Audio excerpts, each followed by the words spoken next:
يقول ابو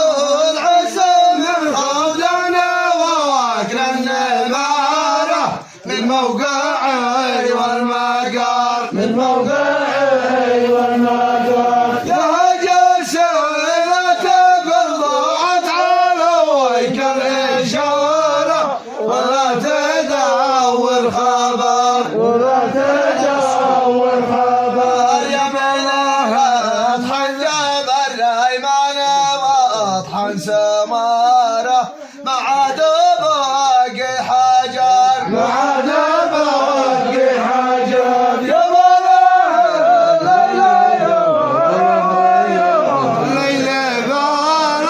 بله ويا هتتهوني وسجل حرف كله إثارة وبيات مثل الدرر بارك رجال الوفا والقبيلة والعصارة على رانا وين الوتر بارك لما شرد بالحفل حدد مساره أعز واغلى بشر